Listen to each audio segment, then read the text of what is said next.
नमस्कार, उर्मिला किचनमध्ये तुमचं स्वागत आहे. शेवगा आणि बटाट्याची भाजी बनवणार आहे. त्यासाठी मी कांदा, लसूण, कोथिंबीर, आलं आणि खोबरं भाजून घेत आहे आणि शेंगदाणे. शेंगा मी कट करून घेतलेले आहेत हे बघा. आणि शेंगदाणे आता भाजून घेऊया.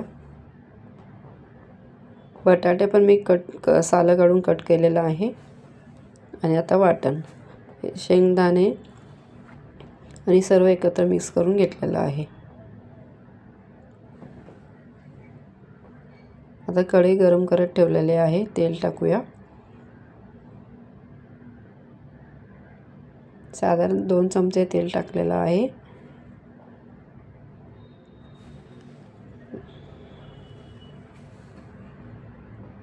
चला कांदा फ्राय करून घेऊ. चॅनलवर नवीन असाल तर सबस्क्राईब करा, लाईक करा आणि कमेंट्स करा. हे बघा आता वाटून घेतलेलं आहे हे सर्व वाटण. आता कांदा पण चांगला भाजलेला आहे. टोमॅटो टाकू.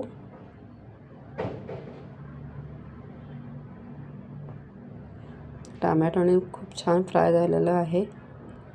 हळद टाकू. तिखट मसाला पण टाकायचा आहे.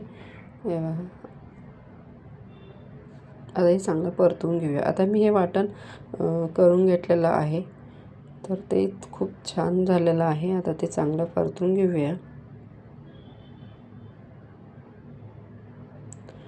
आपण जसं तवा भाजी असते ना, तवा फ्राय, तसंच मसाला बनवलेला आहे. ह्या भाजीमध्ये तुम्ही कोणतंही म्हणजे ह्या मसाल्यामध्ये तुम्ही कोणतीही भाजी टाकून बनवू शकता. वांगी टाकली तरी पण खूप छान होणार आहे. मीठ टाकूया आता. असा मसाला तुम्ही कराल तर कोणतीही भाजी टाकून तुम्ही करू शकता. बघा खूप छान भाजी झालेली आहे, मस्त. बरं आता चला सबस्क्राईब करा आणि पूर्ण व्हिडिओ बघितल्याबद्दल थँक्यू.